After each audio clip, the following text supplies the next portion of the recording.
පෙම්බර දෝනී පින්සර දේවී උන්සඳ මෙන් රූ සිරියාවී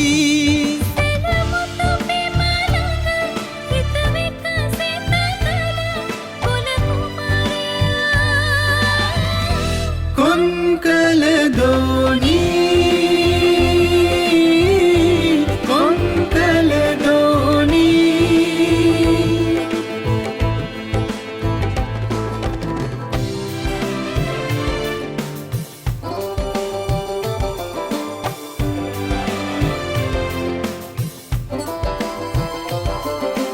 නියං සමේ ගිනිද වෙන පොළොවට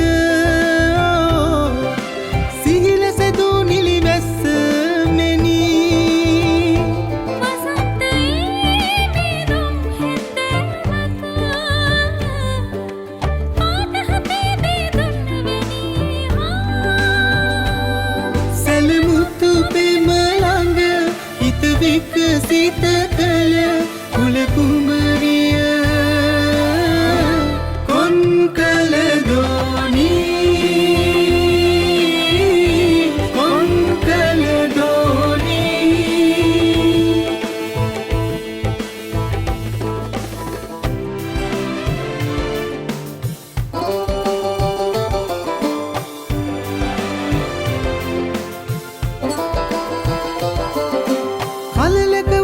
පිපෙන නිල් ඉඳුවර රුව විහිදා විල්දියෙන් නැගේ පටු කොහොලින් පෙරදිවි මුද ජයකින හිතා බලව සමගින් හිනෙහි පෙම්බර දෝනී පින්සර දේවී උන්සඳ මෙන් රූ සිරියාවී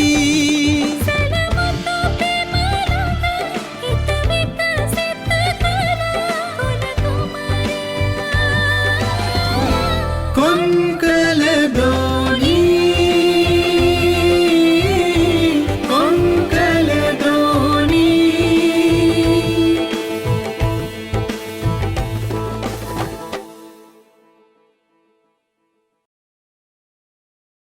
කවුද බංගේ? දන්නේ නැහැ. ප්‍රොෆෙසර් උබේසේනගේ ඔෆිස් එක කොහෙද ආවා? යා.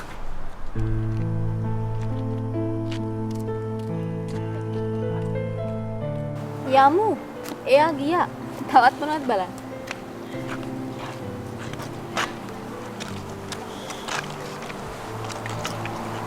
මම යාව දන්නවා වගේ. කොහෙද හරි දැකලා නම් තියෙනවා. එයා කිව්වේ අරගේ මැඩම් ශලනි ඔයාට එහෙම කවදාවත් හිතෙලා නැද්ද? මොකද නැත්තේ? ඔයාට කියන්න කිනේ මට රවින්දව දැක්ක මුල්ම දවසේදීම ඒක කොහේදී හරි දැකලා තියෙනවා වගේ දැනුණා. එහෙම දැනෙන්නේ හිතෙන්නේ සංසාරේ පුරුද්දටලු. කිංකිනි මාත් ඔය කතාව අහලා තියෙනවා.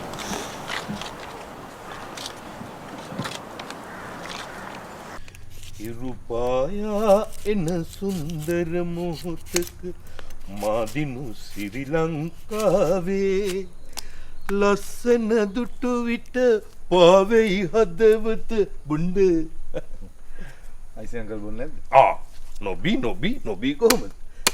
මන මෝහන ගංගාවේ අදින් පස්සේ ඉතින් මෙහෙම නිදහසේ ඉඳපු කාලේ ඉවරයි අයිසි අංකල්. මන් දන්නවා. කොහොමද මම දන්නේ? අද රැට මම තනියම මගේ පැලේ කාන්ති මෙහි. ඇයි කාන්ති මෙහි? ඇයි මෙහි? හෙට උදේ පාන්දරින්ම අපේ පුංචි මහත්තයාට අලුත් හාලේ කිරිබතක් උයන්න. ඒ අම්මගෙත් වැඩ. ඒවට hina වෙන්න එපා. අපේ අම්මගේ වැඩවල. ඔව්. කවදාවත් නෑ අයිසි අංකල්. පුංචි මහත්තයාට කියන්න මට මතක් වෙනවා මම ඉස්සෙල්ලාම රස්සාවට ගිය දවස අපේ අම්මත් අලුත් තාලේ කිරිබතක් හදලා මට කණ්ඩ දුන්න නෙමෙයි කැව්වා මහත්තයෝ මට කැව්වා ඊට පස්සේ අර වීදුරුවකට වතුර පුරවලා ඒකට සුදු මල් දාලා මගේ ඉස්සරහට මෙහෙම ආව මහත්තයෝ අම්මා කෙනෙක්ගේ ආශිර්වාදය. අන්න මහත්තයෝ හිතේ කිසිම කහටක් නැතුව ලැබෙන ආශිර්වාදය. කාගෙන්ද ලැබෙන්නේ? අම්මගෙන්. ඒකට අද කාලේ. අනේ මන් දන්නේ අද කාලේ අම්මලට තමන්ගේ දරුවන්ට එහෙම ආශිර්වාද කරන්න දැනෙන්නේ නැහැ. දැනෙන්නේ නැද්ද? එහෙම නැත්නම් ඒගොල්ලන්ට උනන්දුවක් නැද්ද බන්දා? ඇයි? බිසි. මුළු ජීවිතේම බිසි. අයිසි අංකල් අපේ තාත්තගෙන් හුඟක් දේවල් ඉගෙනගෙන තියෙන පාටයි.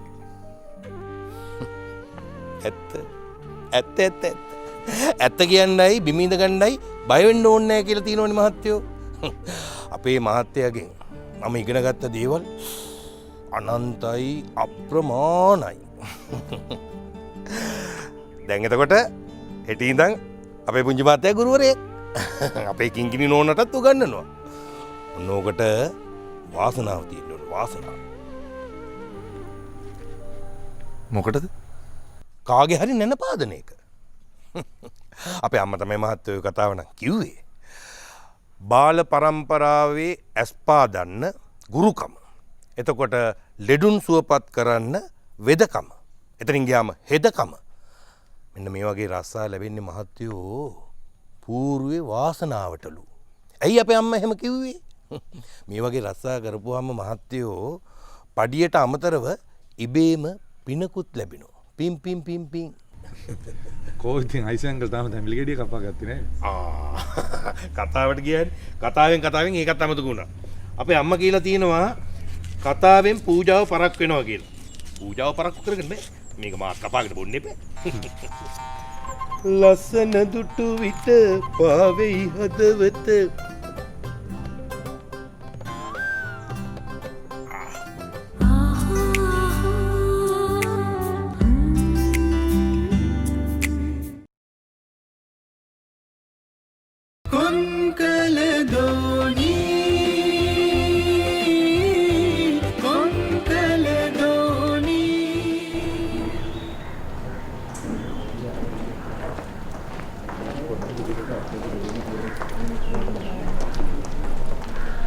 ඕකේ අමිතා.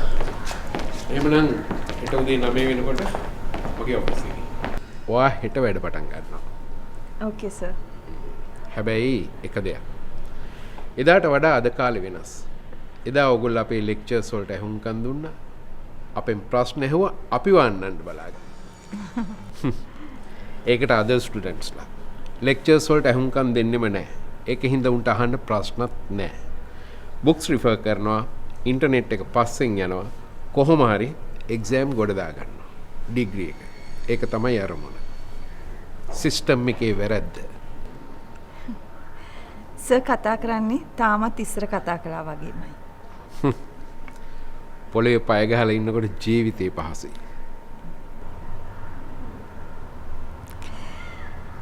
පැදුරේ ඉන්නකොට බිමට වැටෙන්නේ නැහැ. සර් අපිට එහෙමයි ඉගැන්වුවේ.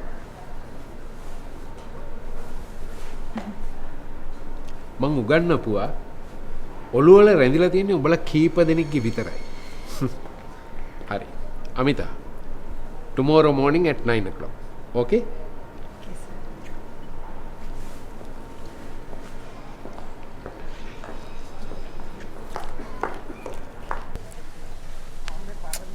Progressive tax. ඊගාවට variable tax. මට ඔය මගුල් දෙකම තේරෙන්නේ නෑ බං. වේරියබල් ටැක්ස් ගැන නම් මම උඹට වෙලාවක ටියුෂන් පාරක් දෙන්නම්. ප්‍රොග්‍රෙසිව් ටැක්ස් ගැන නම් මට තේරෙන්නේ නැහැ. කිංකිනි උඹට තේරෙනවද?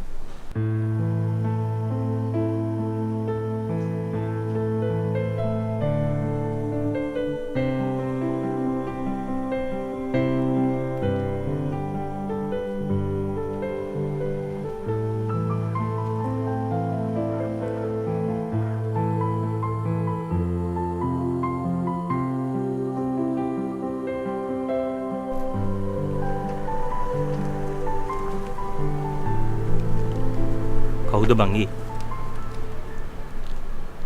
මන් දන්නේ. කිංකිණි දන්නෙත් නැද්ද?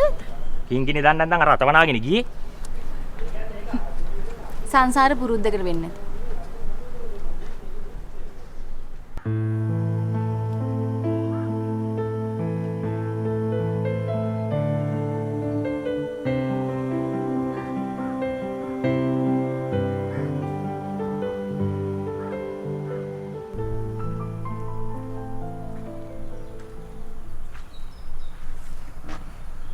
අපේ මහත්තයා මේ ඉරිදා පන්සලේ කාලීන ධර්ම සාකච්ඡාවක් තියෙනවා. කාලීන ධර්ම සාකච්ඡාව? කමලා ඉතින් යන්න ඕන නම් ගියාට කමක් නැහැ. මං යන්න තමයි හිතාගෙන ඉන්නේ. ඇයි අපේ මහත්තයා එන්නේ නැද්ද? මම හිතුවා ගෙදෙට්ට වෙලා අභිධර්ම ගැන පොතක් කියවන්න.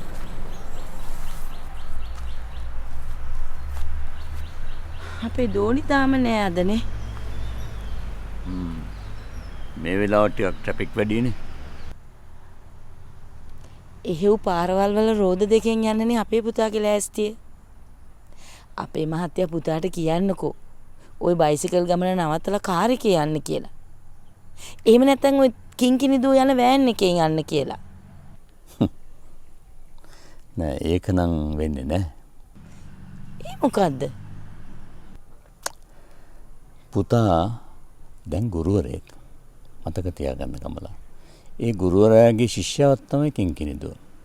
මේ දෙන්නම එක වාහනේ ගිහිල්ලා ඇකඩමි ඉස්සරහා බහින එක එතන සුසු දෙයක් නෙමෙයි. ඒක එහෙමයි කියමුකෝ. ඇයි අපේ මහත්තයා අවවාද කරන්නේ නැත්තේ ওই රෝද දෙකේ ගමන අවදානම් කියලා?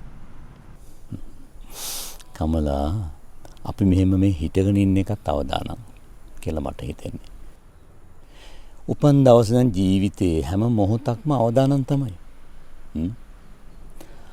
දැන් හෙවණල්ල නම් ආලෝකේ තිනකොට වැටෙන්නේ. ඒ වුණාට මාරයා රයක් දවාලක් නැතුව තනක් නොතනක් නොබලා මාරයා අපි පිටිපස්සේ ඉන්නවා. ඉතින් හැම කෙනෙක්ගේම හැම මොහොතකම ජීවිතය අවදානමයි තමයි. අනේ මන් දන්නේ. මට බන කියනවා මිසක පුතාට මෝටර් සයිකල් ගමන නවත්තන්න නොකියන එක නම් මට ප්‍රශ්නයක්. කමල සාමාන්‍යයෙන් මම කියන දෙයක් එහෙම ලේසියෙන් අහක දාන්නේ නැහනේ. හොඳයි. මම පුතාට අවවාද කරන්නම්කෝ. හැබැයි නියෝග කරන්නේ නැහැ.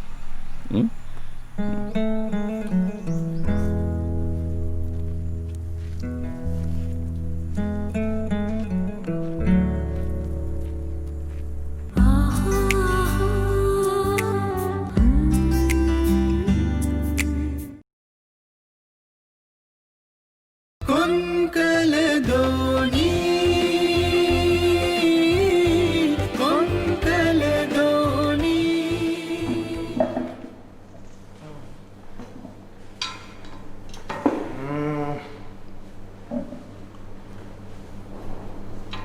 බීර බෝතලේ මං ඒවා නැවැත්තුවේ මහවුළු ගෙදරටත් යන්න ඉස්සෙල්ලා.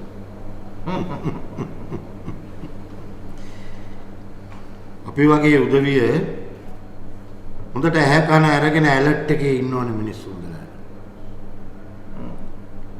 S2 අඩවල් කරගෙන ඔය බීලා සිය විකල් කරගන්න මිනිස්සු අන්ඩර්වර්ල්ඩ් එකේ බොහොම ඉක්මනට අවසන් ගමන් යනවා.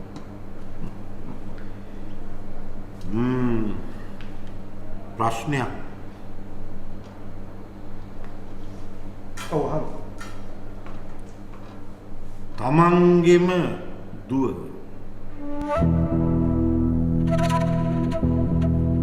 ඔව්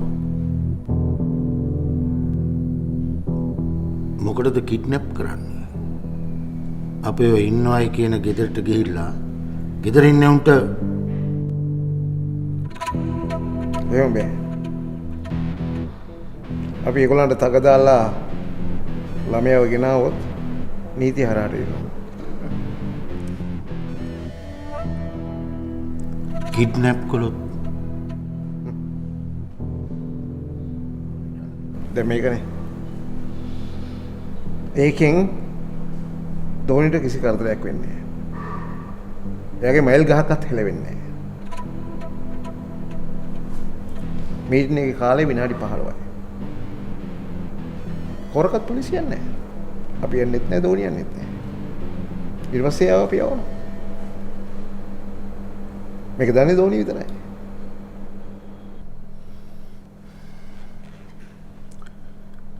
ඔය විනාඩි 15 මීටිමට කිඩ්නැප් කරන්න ඕනේද දුවව?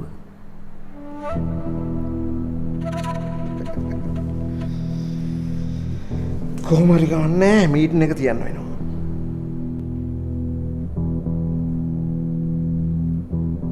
මොන හරි විකල්පයක් තියෙනවා දැයට පුළුවන් මට යෝජනා කරන්න.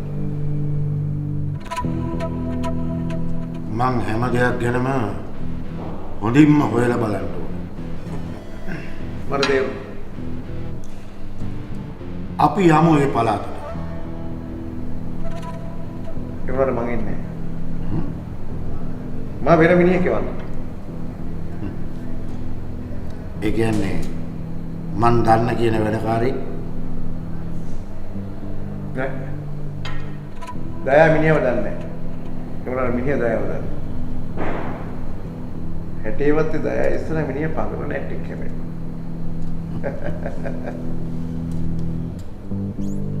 ළමයා. අය කූල් දෙකක් ගියේ.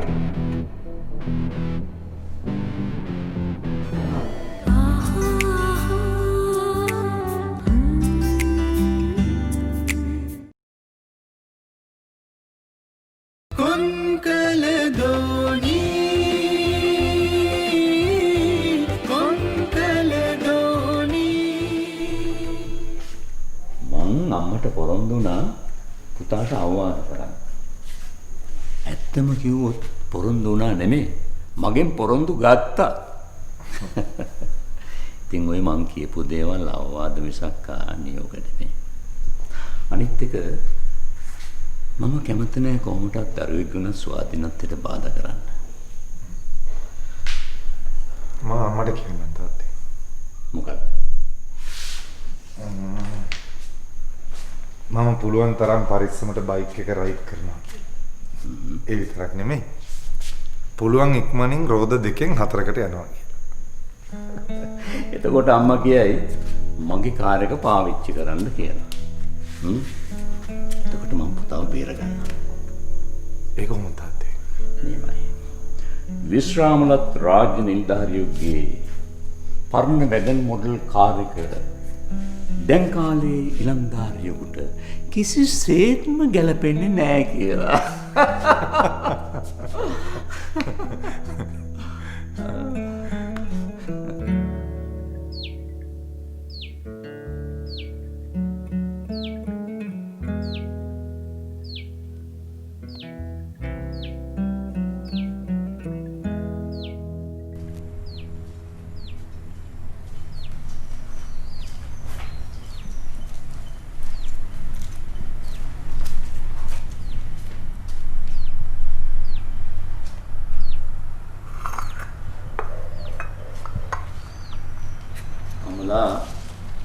පුතා කෑවද?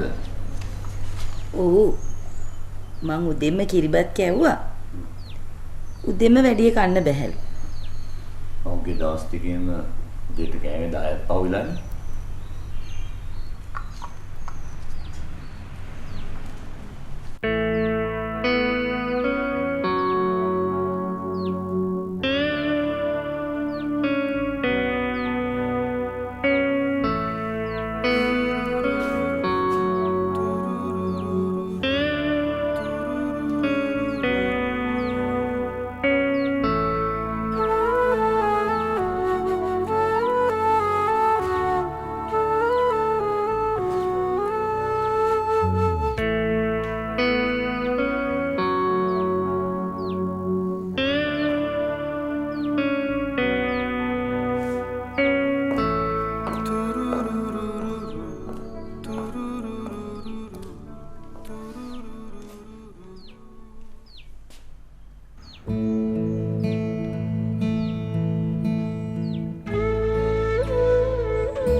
තුන්වන්ගේ සරණයි පුතාට.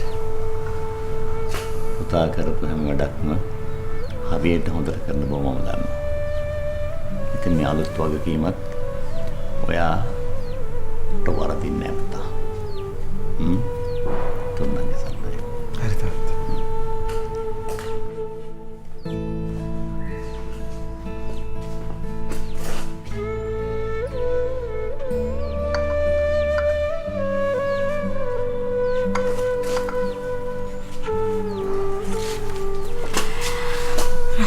සරණයි මයි පුතාට.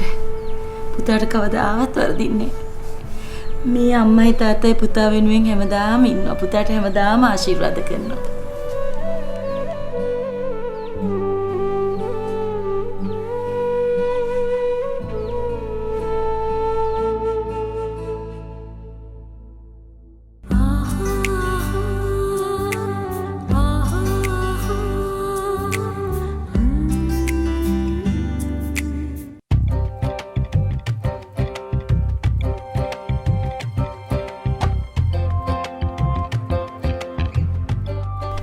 මං කොළඹ යනවා. Colombo? What's your name, ID? I'm Ravind. මං අද උගන්වපු දේවල් තේරුණාද දුවට? අනේ ඕ මැඩම් හොඳටම තේරුණා.